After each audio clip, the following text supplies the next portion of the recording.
Start करते हैं chapter 5 of MP accommodation act. ठीक है, chapter 5 appointment of rent controlling authorities, there powers, functions and appeal. Chapter 5 का नाम क्या है? भाड़ा नियंत्रक प्राधिकारी की नियुक्ति, उनकी शक्तियां, कृत्य तथा अपील। ठीक है, कहां से कहां तक है इस चैप्टर में सेक्शन देखिए आपने अरुणा जी। सेक्शन 28 से 36 तक है। ठीक है, सेक्शन 28 टू सेक्शन 36 ध्यान रखना है। चैप्टर 5 में कहां से कहां तक कवर हुई? 28 से 36 तक। इस चैप्टर में आपको क्या क्या पढ़ने मिलेगा? भाड़ा नियंत्रक प्राधिकारी की नियुक्ति, उसके पावर्स क्या है, उसके कृत्य क्या है और अपील से संबंधित प्रावधान इस चैप्टर में हमें पढ़ने को मिलेंगे। तो सेक्शन 28 बात करती है भाड़ा नियंत्रक प्राधिकारी की नियुक्ति कि इसका अपॉइंटमेंट कौन करेगा, कौन सी श्रेणी का होगा। तो देखिए, कलेक्टर, कलेक्टर राज्य सरकार के पूर्व अनुमोदन से डिप्टी कलेक्टर की पद श्रेणी से अनिम्न, मतलब इनसे नीचे का नहीं हो सकता, डिप्टी कलेक्टर के पद का होगा। डिप्टी कलेक्टर की पद श्रेणी से अनिम्न पद श्रेणी के किसी अधिकारी को अपनी अधिकारिता के भीतर आने वाले ऐसे क्षेत्र के लिए जिसको कि यह अधिनियम लागू होता है, भाड़ा नियंत्रक प्राधिकारी नियुक्त करेगा। यह The collector shall, with the previous approval of the state government, appoint an officer not below the rank of deputy collector to be the rent controlling authority for the area within his jurisdiction to which this act applies. तो सीधा question बनता है, appointment of rent controlling authority कौन C section में बताया गया है? तो सेक्शन 28। सेक्शन बेस्ड क्वेश्चन पूछते हैं। कौन अपॉइंट करता है? कलेक्टर। कैसे? स्टेट गवर्नमेंट की पूर्व अनुमोदना से, है ना, पहले स्टेट गवर्नमेंट की अप्रूवल लेगा। स्टेट गवर्नमेंट की प्रीवियस अप्रूवल से कलेक्टर नियुक्ति करता है। किसको नियुक्त करता है? तो डेप्यूटी कलेक्टर से रैंक के नीचे का कोई अधिकारी नहीं होगा। ऐसे ऑफिसर को not below the rank of deputy collector, तो डेप्यूटी कलेक्टर के रैंक का होता है, उसको जो है आरसी के तौर पे नियुक्त किया जाएगा। अब इसमें एक सबसेक्शन 2 भी है, तो सबसेक्शन 2 में सेम चीज लिखी गई है, बट ये इससे क्या समझ में आता है कि एक ही नहीं हो सकता है, एक से ज्यादा भी हो सकता है। द कलेक्टर में with the previous approval of the state government appoint from amongst officers not below the rank of deputy collector one or more rent controlling authorities as he deems fit to assist the rent controlling authority appointed under subsection 1. Subsection 1 में जो rent controlling authority appoint किया है, उसी same process से collector state government की previous approval से deputy collector की rank के ही अधिकारियों में से एक या अधिक और रेंट कंट्रोलिंग ऑथोरिटी भी अपॉइंट कर सकते हैं, ताकि वो जो सबसेक्शन 1 में रेंट कंट्रोलिंग ऑथोरिटी उनको सहायता कर सके। असिस्ट मतलब सहायता दे सके। तो इसका कुल मिलाकर के मतलब ये है कि रेंट कंट्रोलिंग ऑथोरिटी सिर्फ एक नहीं होता है, एक से ज्यादा भी हो सकते हैं। ठीक है, हिंदी में भी देखिए इसको एक बार। कलेक्टर राज्य सरकार के पूर्व अनुमोदन से डिप्टी कलेक्टर की पद श्रेणी से अनिम्न पद श्रेणी के अधिकारियों में से एक या अधिक भाड़ा नियंत्रक प्राधिकारियों जैसा कि वह उचित समझे की नियुक्ति इस हेतु कर सकेगा कि वे उपधारा 1 के अधीन नियुक्त किए गए भाड़ा नियंत्रक प्राधिकारी को सहायता दे। तो मतलब सभी क्या है? भाड़ा नियंत्रक प्राधिकारी है। तो एक मेन हो जाएगा, बाकी उसके क्या हो जाएंगे? सबऑर्डिनेट हो जाएंगे, लेकिन कहलाएंगे वो सब क्या? भाड़ा नियंत्रक प्राधिकारी। ठीक, क्लियर है? तो अपॉइंटमेंट कलेक्टर करेगा, राज्य सरकार के पूर्व अनुमोदन से करेगा, डिप्टी कलेक्टर के पद श्रेणी की होना चाहिए, उससे निम्न नहीं हो सकते और एक से अधिक हो सकते हैं। ठीक, इतने क्वेश्चन आपके यहाँ से बनेंगे। और सेक्शन 28। अब देखिए सेक्शन 29, भाड़ा नियंत्रक प्राधिकारी की शक्तियां बताइए। ये जो आरसीए है उसके पावर्स क्या है? Powers of rent controlling authority. तो देखिए, the rent controlling authority shall have the same powers as are vested in a civil court under the code of civil procedure 1908। तो रेंट कंट्रोलिंग ऑथोरिटी को कौन से power है? Civil court के power है। जो सीपीसी में सिविल कोर्ट हम पढ़ते हैं, तो सिविल कोर्ट के पावर है आरसी के पास। सीधा सीधा क्वेश्चन बनेगा आपका, The rent controlling authority shall have the same powers as are vested in a, 4 option दे देंगे, collector, state government, civil court, deputy collector. तो civil court, rent controlling authority को किसके बराबर के पावर है? Civil court, code of CPC है ना, सीपीसी के अंतर्गत जो सिविल कोर्ट है उसके पावर्स है। In any proceeding before it in respect of the following matters, किस संबंध में? ये नीचे बताए गए 4 जो मैटर्स है, इन मैटर्स के संबंध में सिविल कोर्ट की पावर है। मतलब नेमली summoning and enforcing the attendance of any person and examining him on oath। अगर ये वाला मैटर है कि समन करना है किसी को, एग्जामाइन करना है उसको ओथ पे, तो जैसे पावर सिविल कोर्ट को होते हैं समनिंग वगैरह करने में, वैसे ही सेम पावर आरटी के पास हो जाएगी। Requiring the discovery and production of document, तो डिस्कवरी और प्रोडक्शन ऑफ डॉक्यूमेंट के लिए जो पावर सिविल कोर्ट को है वही आरटी को है। Issuing commission for the examination of witness, any other matters which may be prescribed। तो इन मामलों में कैसा पावर है? सिविल न्यायालय की भांति है। भाड़ा नियंत्रक प्राधिकारी को अपने समक्ष की किसी कार्यवाही में निम्नलिखित बातों के संबंध में, मतलब इन 4 पॉइंट्स के संबंध में वही शक्तियां प्राप्त होंगी जो कि सिविल प्रक्रिया संहिता 1908 के अधीन किसी सिविल न्यायालय में निहित है। अर्थात किसी व्यक्ति का समन कराना, उसका हाजिर कराना, शपथ पत्र पर उसकी परीक्षा कराना, दस्तावेजों के प्रकटीकरण तथा पेश किए जाने के लिए अपेक्षा करना, साक्ष्यों की परीक्षा के लिए कमीशन जारी करना, कोई अन्य विषय जो कि विहित किया जाए। ठीक, और अब देखिए और क्या बता रहे हैं, और भाड़ा नियंत्रक प्राधिकारी के समक्ष की गई कोई भी कार्यवाही दंड, भारतीय दंड संहिता 1860 की धारा 193 और 228 के अर्थ के अंतर्गत न्यायिक कार्यवाही समझी जाएंगी। तो आईपीसी के सेक्शन 193 और 228 के अंतर्गत जो भी कार्यवाही इसमें आरसीए करेगा वो जुडिशियल प्रोसीडिंग मानी जाएगी। ठीक है, तो जो भी प्रोसीडिंग आरसीए फॉलो करेगा किसी भी मैटर को सॉर्ट आउट करने के लिए, तो वो आईपीसी के अंतर्गत क्या मानी जाएंगी? जुडिशियल प्रोसीडिंग मानी जाएंगी। यहाँ से ये एज इट इज क्वेश्चन पूछ लेते, बिल्कुल ये जो लाइन लिखी है ना, ये उठा के आपको दे देंगे कि भाड़ा नियंत्रक प्राधिकारी के समक्ष की गई कोई भी कार्रवाई भारतीय दंड संहिता 1860 के अर्थ के अंतर्गत कौन सी धारा के अंतर्गत न्यायिक कार्यवाही समझी जाएंगी, और आपको ऑप्शन दे देंगे। अब आपको ये याद रखना है कि सेक्शन 193 और 228 के अंतर्गत। ठीक है, दोनों भी पूछ सकते हैं सेक्शन, कोई एक भी पूछ लेंगे, है ना। तो ध्यान रखना है कि आईपीसी में सेक्शन 193 और 228 के अंतर्गत जुडिशियल प्रोसीडिंग मानी जाएंगी आरटीए के द्वारा की गई प्रोसीडिंग। क्लियर। अब नेक्स्ट, और भाड़ा नियंत्रक प्राधिकारी दंड प्रक्रिया संहिता, ये अब चेंज हो चुकी है, यहाँ पे 1898 है, अगर आपके डायरेक्ट में तो उसको काट के लिख लीजिए 1973, क्योंकि अब 1898 तो प्रिवेल नहीं, रिपीट हो चुकी है, हम पढ़ते 1973। तो दंड प्रक्रिया संहिता 1973 की धारा 345 और 348, वो पहले वाले एक्ट की 480 और 482 थी, अब वो रिपील हो चुकी, तो वो अब हमें नहीं पढ़ना। तो अब सीआरपीसी के सेक्शन 345 और 348 के अर्थ के अंतर्गत सिविल न्यायालय समझा जाएगा। तो आरटीए जो है उसको सिविल न्यायालय की शक्तियां होंगी सीपीसी के इन मैटर्स के लिए। देखना कितनी सारी चीजें हो गई है। जो आरटीए है उसको पावर्स है, जो शक्तियों की बात हो रही है वो उसको सीपीसी के सिविल न्यायालय की शक्तियां हैं इन 4 मामलों के लिए।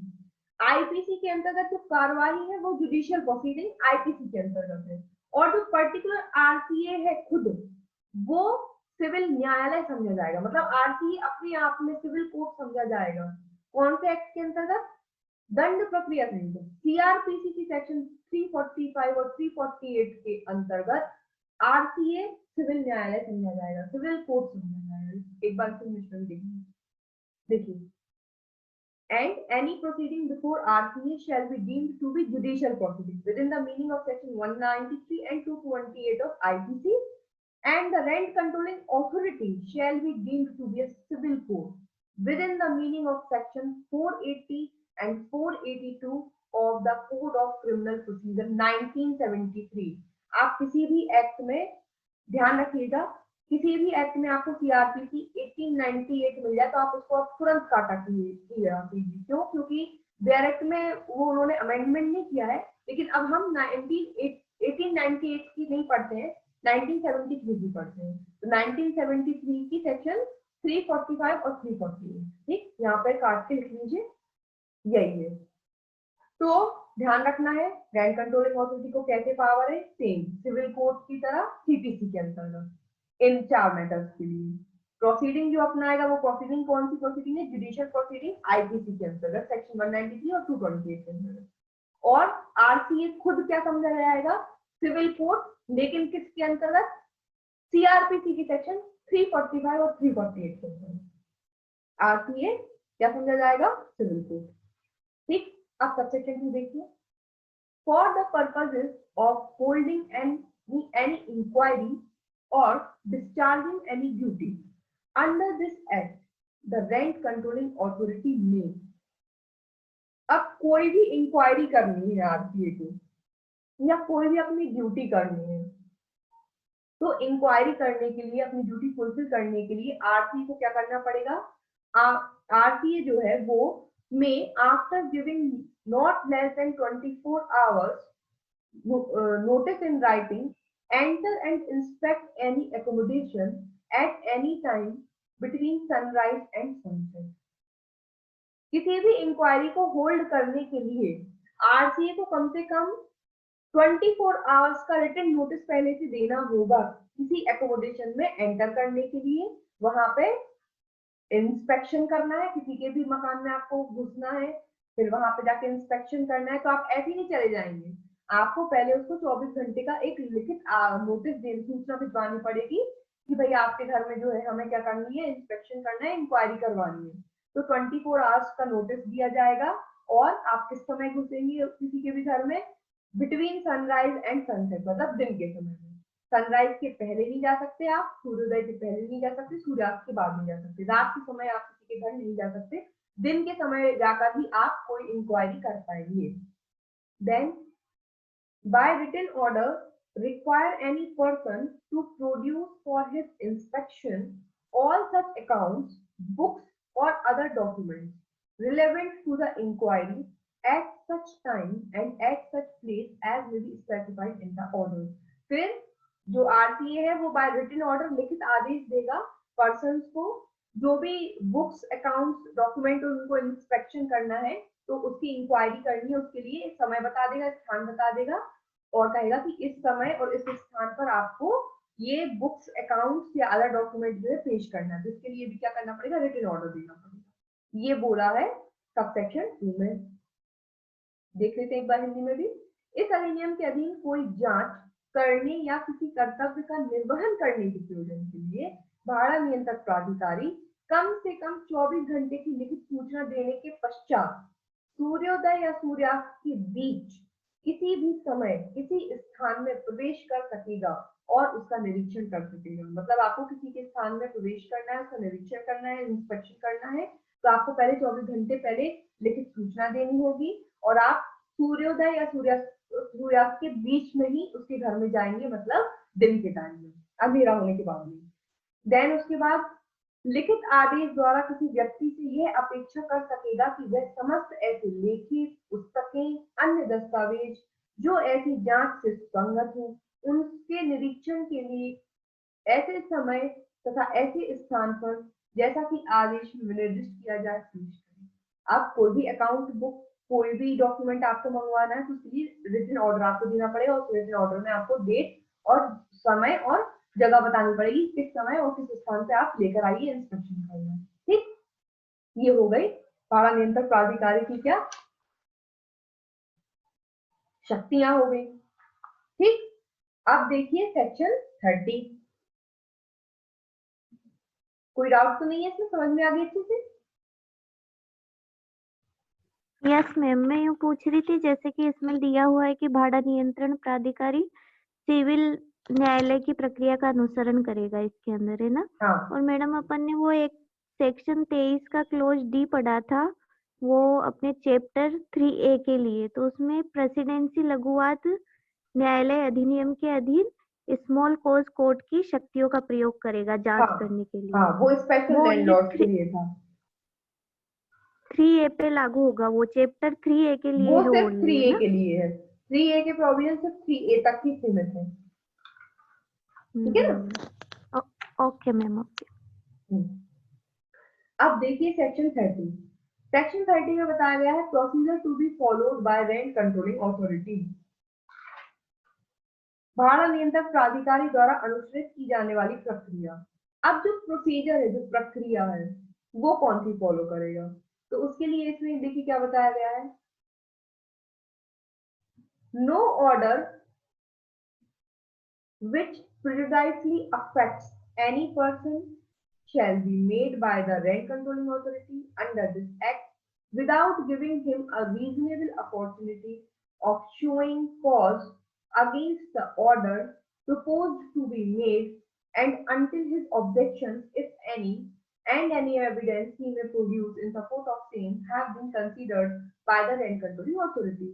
सिंपल सा उन्होंने कहा है कि भैया जब तुम्हें कोई भी प्रोसीजर अपनाना है, कोई भी आदेश देना है, तो कोई भी ऐसा आदेश जो किसी पर्सन के अगेंस्ट में इफेक्ट, मतलब उस पर्सन को इफेक्टेड करेगा, तो उस पर्सन को बिना सुनवाई का अवसर दिए हुए आप कोई भी आदेश नहीं देंगे। उसको एक रीजनेबल अपॉर्चुनिटी दी जाएगी कि जो ऑर्डर आरटीए पास करने वाला है, उस ऑर्डर के अगेंस्ट अगर वो कोई साक्ष्य प्रस्तुत करना चाहता है, कोई ऑब्जेक्शन उठाना चाहता है, तो उसको पूरा पूरा रीजनेबल अपॉर्चुनिटी दी जाएगी कि वो उस ऑर्डर के अगेंस्ट में कोई साक्ष्य प्रस्तुत करना चाहे, कुछ ऑब्जेक्शन उठाना चाहे तो उठा सकता है। बिना उसको कंसीडर किए आरटीए ऐसा कोई भी ऑर्डर पारित नहीं करेगा, ये इसमें कहा गया है। ठीक है, एक बार हिंदी की लैंग्वेज भी देख लेते हैं इसकी।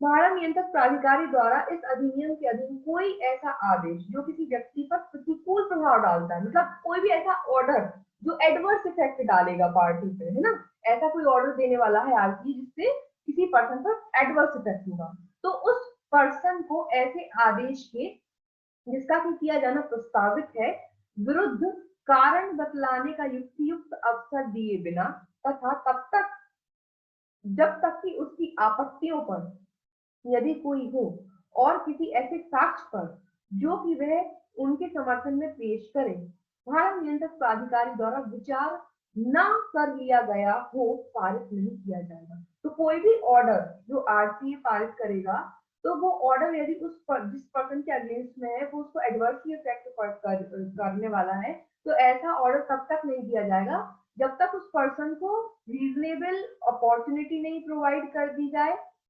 कारण बताने की, कि आप कारण बताइए कि क्यों आपके अगेंस्ट ये जो है ऑर्डर हम पारित ना करें, है ना।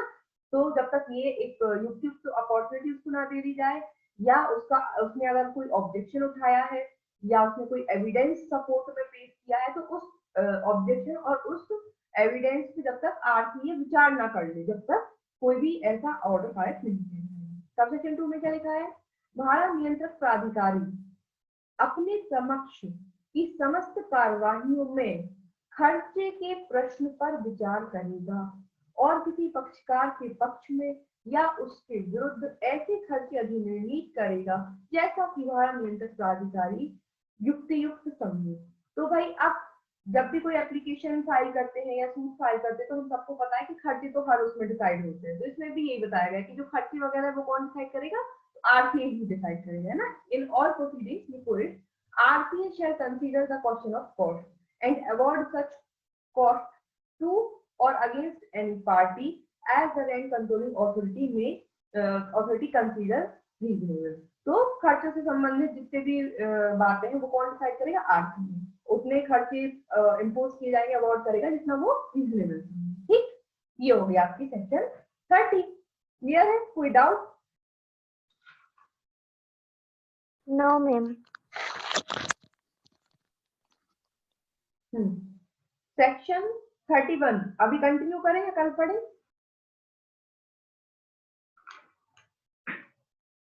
बताइए। देख लीजिए मैम, जैसा आपके लिए सूटेबल हो। अपील है, मैं सोच रही हूँ कल ही पढ़ ले जैसा अपील वाला पार्ट। हाँ तो मैडम कोई दिक्कत नहीं है, कल पढ़ लेंगे, है ना, कल पढ़ लेते हैं अपील। हाँ ये सारे जो छोटी छोटी, लेकिन मैं सोचती हूँ काय के लिए बहुत ज्यादा पढ़ तो वो दिक्कत होता है।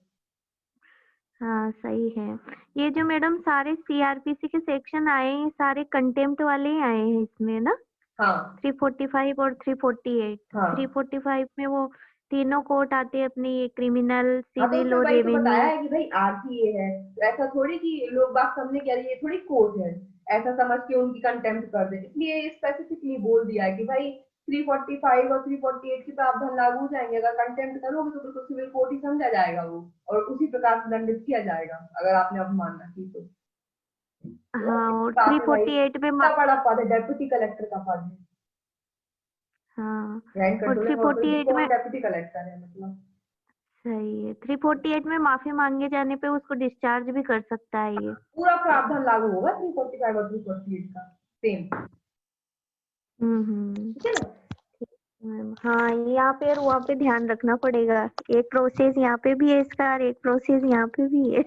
हाँ हाँ, अब देखना पड़ेगा स्मॉल कोज वाला पूछ रहा है या सिविल वाला पूछ रहा है। एक तो लिमिटेशन बहुत है मैडम इस एक्ट में। हाँ ना, टाइम हाँ, पीरियड का खेल लिमिटेशन है बहुत पूरा। है। हम्म, एक बार आप पढ़ा दोगे फिर लिमिटेशन अलग से नोट करनी पड़ेगी एक पेपर में किसमें हाँ कितनी है। ठीक है मैम। वैसे एक दो बार पढ़ते हैं तो याद हो जाता है, अलग से लिखने की जरूरत पड़ती नहीं है, नौबत नहीं आती, मतलब जैसे एक बार मैंने पढ़ा दिया और आपने अगर एक से दो बार रिवीजन कर लिया इसका फिर से, तो फिर याद हो जाएगा। आप छोड़ूंगी नहीं इसको एग्जाम तक, बीच बीच में रिवीजन बीच करते बीच में बस रहती। पढ़ते रहो तो याद रहेगा। ठीक है। सही है। ओके, हाँ ओके मैम। कल मिलते थैंक यू हैं, ma'am. Good night. Good night, take care.